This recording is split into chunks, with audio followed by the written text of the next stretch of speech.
Welcome guys, welcome to second part of SBI account opening form offline. तो मैं बता दूं सेकंड वीडियो है। इसका पहला पार्ट देखने के लिए इस वीडियो के लास्ट में एक बॉक्स में इसी वीडियो के कॉर्नर पे एक लिंक दिखेगा जिस पे आप क्लिक करके इसका पहला पार्ट देख सकते हैं। तो हमने अपने पहले पार्ट में ऑटो स्वीप तक बताया था। आज हम स्टार्ट करते हैं नॉमिनेशन से।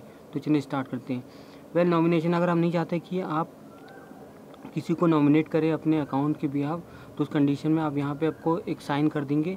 तो आप देख सकते हैं I do not want to nominate any person in this account. तो यहाँ पे आप साइन कर देंगे तो आपको कोई तरह का नॉमिनेशन नहीं लेना होगा। तो चलिए अब चलते हैं दूसरे पेज पे। स्टार्ट करते हैं पेज 6 में। ये है DA1 नॉमिनेशन फॉर्म।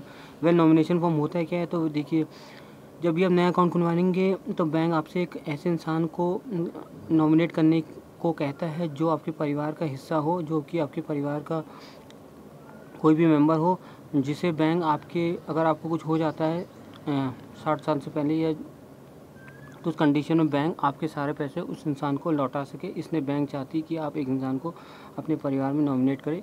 तो उसी परिवार के कोई भी इंसान को नॉमिनेट करने के लिए नॉमिनेशन फॉर्म भरा जाता है। तो अगर आप इसको नहीं भरना चाहते तो इस फॉर्म से पहले एक आप जो मैंने बताया था वहाँ पे आप साइन कर देंगे तो इस फॉर्म को कॉलम को भरने से बच जाएंगे। लेकिन मैं आपको रिकमेंड करूँगा कि ये कॉलम आप ज़रूर भरें, क्योंकि ज़िंदगी का भरोसा नहीं है क्योंकि ये तो आप भी जानते हो, मैं भी जानता हूँ। तो मैं आपको रिकमेंड करूँगा कि नॉमिनेशन फॉर्म आप ज़रूर करें। परिवार में किसी न किसी को नॉमिनेट ज़रूर करें जो आपके बिहाफ आपके मरने के बाद बैंक से पैसे आपके ले सके। तो वैसे भरना आसान है। सिंगल अकाउंट है तो वी को काट देंगे, आए अपना पूरा नाम लिखेंगे, nominate this and this person. यहाँ पे टाइप ऑफ डिपॉजिट में सेविंग बैंक डाल देंगे, अकाउंट नंबर छोड़ देंगे, एडिशनल डिटेल आपको नहीं भरना है। अब आता है यहाँ से डिटेल ऑफ द नॉमिनी, जिसको आप बनाना चाहते हैं नॉमिनी उसका डिटेल देना है, उसका नाम दे देना है। किसी को भी आप बना सकते हैं परिवार में, भाई वाइफ मदर फादर, तो उनका आप पूरा नाम डाल देना, फर्स्ट नेम मिडिल नेम और लास्ट नेम। रिलेशनशिप, अब यहाँ पे देखिए लिखा है रिलेशनशिप विद द डिपॉजिटर, जिसको जो नॉमिनी है उसका आपसे क्या संबंध है, आप क्या लगते हैं, तो वो आपको रिलेशन लिखना है। क्योंकि मैंने अपने फादर को बनाया तो मैं उनका सन हूँ तो सन लिख दिया। नॉमिनी की एज डाल देनी, उनकी डेट ऑफ बर्थ डाल देनी, नॉमिनी की एड्रेस डाल देना है पूरा with pin code. City village में सिटी का नाम डाल देना है, पिन कोड डाल देना है अपने एरिया का।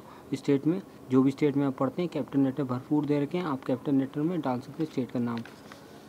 अगर आप चुन रहे हैं नॉमिनी वो 18 साल से कम का है तो उस कंडीशन में आपको एक गार्जियन चुनना पड़ेगा। वो भी आपके परिवार का हो सकता है या कोर्ट अपॉइंटेड हो सकता है। उस कंडीशन में उस इंसान का नाम आपको यहाँ श्रीमती जो भी उसका नाम आप डाल सकते हैं, उसका एड्रेस आप यहाँ भरवा सकते हैं। यहाँ पे आपको साइन कर देना है। गौर करिए साइन वही करना है जो अब तक आप करते आ रहे हैं। साइन बाद में चेंज नहीं होगा, तो 2 से 3 बार अच्छे से प्रैक्टिस करके साइन करिएगा। डेट डाल दीजिएगा जिस दिन फॉर्म जमा कर रहे हैं, प्लेस में सिटी का नाम डाल दीजिएगा। जॉइंट खाता है तो दूसरे इंसान का साइन यहाँ पे होगा। अगर आप चाहते हैं कि आज जो भी आपको पासबुक बैंक से मिलेगी उसमें नॉमिनी का नाम हो तो आप यहाँ पे आप टिक लगा सकते हैं, क्योंकि इसके आगे नोट लिखा है I want the name to be in the printed passbook. इसमें टिक लगाएंगे तो आपके पासबुक में आपका नॉमिनी का नाम भी होगा। अब आता है signature thumb impression of the first witness में जिसको भी आपने नॉमिनी बनाया उसका बकायदा नाम और एड्रेस आप लिखवा सकते हैं। इसके साथ अगर आप किसी और को भी विटनेस बना रखा है या सेकंड पार्टी यानी कि जॉइंट अकाउंट खुलवा रहे हैं तो दूसरे इंसान का जो भी विटनेस होगा उसकी डिटेल आप नेम और एड्रेस यहाँ पे भरवा सकते हैं। यहाँ पे आप देख सकते हैं क्या for office use attested first applicant, तो ये आपको नहीं बनना है, ये ऑफिस वाले आपके बिहाफ भरेंगे। इसमें सारी आपकी डिटेल के बिहाफ में ये भरा जाएगा। यहाँ भी आप देख सकते हैं फॉर ऑफिस यूज ओनली है, तो यहाँ सेकंड एप्लीकेंट जॉइंट खाता जिसके साथ खुलवा रहे हैं वो उसकी डिटेल भरी जाएगी, बैंक ऑफिशियल आपके भरेंगे। और यहाँ पे ओपन अकाउंट में आप देखते हैं अकाउंट नंबर जनरेटेड, तो ये सब भी आपको नहीं बनना है, ये बैंक ऑफिशियल भरेंगे आपके दिए हुए डिटेल के बेसिस पे। तो पेज 6 पूरी तरह से भर चुका है। हम चलते हैं अगले पेज पे। हम पहुंच चुके हैं पेज 7 आता है फॉर्म 60 फॉर्म 61। तो बता दूं कि इसका स्कोप ना के बराबर है क्या, क्योंकि इसका स्कोप आज से 1 साल पहले या कुछ महीने पहले तक था, क्योंकि तब बिना पैन कार्ड के भी अकाउंट खुल जाता था। लेकिन आज के टाइम मैंडेटरी हो गया कि जब तक आपके पास पैन कार्ड नहीं है तो अकाउंट खुलवाना तो छोड़िए, शायद आपको फॉर्म ही ना मिले तो कोशिश करिए कि पैन कार्ड बनवा लें, उसके बाद आप अकाउंट खुलवाएं। तो होता ये था कि अगर आपके पास पैन कार्ड नहीं होता तो यहाँ पे आपको अगर आप टैक्स नहीं दिए पैन कार्ड नहीं तो वहाँ पे आपको अपना पूरा नाम डाल देना चाहिए था, पर्टिकुलर ऑफ ट्रांजेक्शन, जितने से अकाउंट खोलेंगे अमाउंट ऑफ ट्रांजेक्शन डाल देना चाहिए। आर यू एस एस टू टैक्स में हम नो कर देते थे, यहाँ पे अपना पूरा नाम डाल देते थे और डेट विथ जिस दिन जो डेट है, किस दिन पड़ा है, बुधवार शनिवार, उसका डेट डाल देते। यहाँ पे आप साइन कर देते, डेट लिख देते थे, सिटी का नाम लिखते थे। लेकिन अब स्कोप खत्म हो चुका है क्योंकि फॉर्म 60 अब एक्सेप्ट नहीं होगा, क्योंकि पैन कार्ड के बिना फॉर्म नहीं खुलेगा। वैन फॉर्म 61 अब तक ये होता था कि जिनकी एग्रीकल्चर इनकम है, खेती बाड़ी से होती, तो उनको एक कॉलम भरना पड़ता था। यहाँ पे उन लोग नो पे टिक लगा देते थे, कोई उन्हें आज तक टैक्स नहीं है। डेट में डेट डाल देते, प्लेस डाल देते थे और यहाँ पे अपना पूरा नाम और डेट विथ डे, और यहाँ पे आपको साइन कर देना पड़ता था और डेट डाल देनी पड़ती थी और सिटी का नाम प्लेस में डाल देना चाहिए था। वेल अगर आप अकाउंट खुलवाते हैं, अगर ये एक्सेप्टेड है तो आप इसको भर सकते हैं बिना पैन कार्ड के। आप पूछ सकते हैं, वैसे मुझे लगता नहीं इससे खुलेगा। फिर भी अगर आपके बैंक ऑप्शन आपको बताते कि फॉर्म 60 भर के अगर पैन कार्ड नहीं है, फॉर्म 60 एक्सेप्ट किया जाता है, तो आप बेशक इसको भर सकते हैं और बिना पैन कार्ड के भी अकाउंट खुलवा सकते हैं। फिर नीचे आप देख सकते हैं टर्म्स एंड कंडीशन दिए, सेविंग बैंक और know your customer, minor account कैसे होगा, how to open an account, इसे आप पढ़ सकते हैं। पासबुक चेकबुक की सारी डिटेल दे रखी है, तो आप यहाँ से पढ़ सकते हैं और मैं आपसे रिक्वेस्ट करूँगा इनको ज़रूर पढ़ें, क्योंकि इसमें सारी टर्म्स एंड कंडीशन छुपी है SBI की। तो चलते हैं अगले पेज पे। वेल नेक्स्ट पेज में आप देख सकते हैं ऑपरेशन इन अकाउंट में जनरल डिपॉजिट विड्रॉल किस तरह होगा, ओवरड्राफ्ट, पेमेंट ऑफ इंटरेस्ट, कब आपको इंटरेस्ट दिया जाएगा। तो ये सारी की सारी डिटेल है, ये आप पढ़ सकते हैं, बड़ी काम की है। इससे आपको बहुत मदद मिलेगी अपने अकाउंट के ऑपरेशंस के बारे में। तो मैं बता दूं फॉर्म इतना ही है, लेकिन इस फॉर्म के साथ 2 फॉर्म आपको और मिलते हैं जो आपको भरने पड़ते हैं इसके साथ और जमा करने पड़ते हैं। तो आइए देख लेते हैं उन फॉर्म में से क्या है, किस तरह डिटेल आपको भरनी पड़ती है। तो वेल हम आ चुके हैं दूसरे फॉर्म पे, जो ये SBI के साथ ये फॉर्म आपको और दिया जाता है और इस सप्लीमेंट्री अकाउंट ओपनिंग फॉर्म है। तो यहाँ डिटेल किस तरह भरनी है तो देखना, ठीक है। TCRN और TARN नंबर आपको नहीं भरना है, छोड़ देना है। नेम में पूरा नाम डाल देना है। रेसिडेंटल स्टेटस घर का है तो रेसिडेंटल में आप टिक लगा देंगे। जेंडर जो भी है मेल फीमेल टिक लगा सकते हैं। मेडन नेम अगर वाइफ है या शादी से पहले जो नाम है आप मेडन नेम में आप डाल सकते हैं। फादर नेम आपको डाल देना है। नेम ऑफ स्पाउस, अगर पार्टनर का आपको नाम देना, हस्बैंड या वाइफ का नाम आप नेम ऑफ स्पाउस में डाल सकते हैं। गार्जियन नेम अगर 18 साल से कम है तो घर में किसी को आप गार्जियन बना सकते हैं, उसका नाम आपको डाल देना है। नेटवर्थ ऑफ एप्लीकेंट, अपनी जो है संपत्ति का ब्यौरा दे सकते हैं, छोड़ भी दे कोई दिक्कत नहीं। अगर बिजनेस करते तो किस टाइप का बिजनेस है आपको भर देना है। नेशनैलिटी, अगर इंडिया नहीं है तो उस कंट्री का नाम लिखना है। सिटी ऑफ बर्थ में सिटी का नाम दे देना है। कंट्री ऑफ बर्थ में इंडिया आपको भर देना है।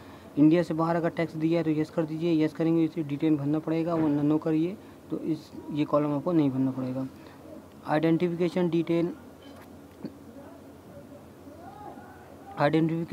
में आपको ये इनमें से एक डॉक्यूमेंट चुनना है जिसको आप आइडेंटिटी के तौर में बैंक में जमा करेंगे या वेरीफाई करेंगे। वोटर ID, ड्राइविंग लाइसेंस, आधार कार्ड जो भी आप देना चाहें वो दे सकते हैं। जैसे कि मैं पैन कार्ड दूंगा, और अगर आप बाकायदा वोटर ID और आधार कार्ड देते हैं तो इसकी बाकायदा डेट है, और ख़ास तौर पे पासपोर्ट और ड्राइविंग लाइसेंस अगर आप आइडेंटिटी के तौर में डॉक्यूमेंट सबमिट करेंगे तो इनकी एक्सपायरी डेट है, ये भी आपको यहाँ पे लिखनी पड़ेगी, जो बाद में वेरीफाई आपको करनी पड़ेगी at the time account opening form जमा करते वक्त। यहाँ आपको एड्रेस डालना है कि यहाँ पूछ रहा है किस टाइप का एड्रेस है, परमानेंट एड्रेस है, करंट एड्रेस है। तो मेरा क्योंकि परमानेंट एड्रेस है तो मैंने पूरा एड्रेस अपना डाल दिया है। और यहाँ सिटी में, विलेज में सिटी का नाम, डिस्ट्रिक्ट में सिटी का नाम, सब डिस्ट्रिक्ट छोड़ दीजिए। स्टेट में स्टेट का नाम डाल दीजिएगा, कंट्री में इंडिया डाल दीजिएगा, पिन कोड डाल दीजिएगा अपने एरिया का। डिटेल और रिलेटेड पर्सन, अगर आप किसी के और के साथ अकाउंट खुलवा रहे हैं उस कंडीशन में उस इंसान की डिटेल आपको यहाँ भरनी है, सेम टू सेम जिस तरह आपने अपनी डिटेल यहाँ पे भर रखी है उसी तरह वो दूसरा जो एप्लीकेंट हो वो अपनी डिटेल यहाँ पे भरेगा। सर्विस रिक्वायर्ड में आप SMS अलर्ट्स में रिक्वायर्ड कर दीजिएगा। टेली बैंकिंग अगर चाहिए तो रिक्वायर्ड कर दीजिएगा, वरना छोड़ दीजिएगा। और SMS अलर्ट्स में दिया है हिंदी इंग्लिश ऑप्शन दे रखे हैं। इंग्लिश में चाहिए मैसेज है हिंदी में, मैंने इंग्लिश में टिक लगाया। हिंदी में आप चाहते हैं तो हिंदी में ले सकते हैं। फ़ोन बैंकिंग लेना है तो ले लीजिए, वरना नो कर दीजिए। मैं फ़िलहाल मैं इंटरेस्टेड नहीं हूँ तो मैंने नो पे टिक लगा दिया है। तो चलते हैं फॉर्म के दूसरे साइड पे। फिल्म डिक्लेरेशन है, इसको आप पढ़ सकते हैं। फैटका के टर्म्स एंड कंडीशन है, CRS के हैं, बहुत ही ज़रूरी है, इसको आप पढ़ सकते हैं खासतौर पर टैक्स पर्पज़ के लिए। तो ये सब आप पढ़ सकते हैं। और यहाँ प्लेस सिटी का नाम डाल देना है। डेट में आपको डेट डाल दी जो अब तक आप डालते आ रहे हैं, यानी कि जमा करने की डेट जिस दिन फॉर्म जमा करेंगे।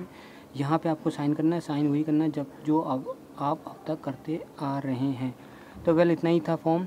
तो आज हमने दूसरी वीडियो में पूरा कंप्लीट कर लिया कि किस तरह का SBI का फॉर्म आप पूरी तरह से भर सकते हैं। वेल ये अभी भी आपके मन में अगर कोई तरह की डाउट है, आप बेशक मुझसे कमेंट में पूछ सकते हैं।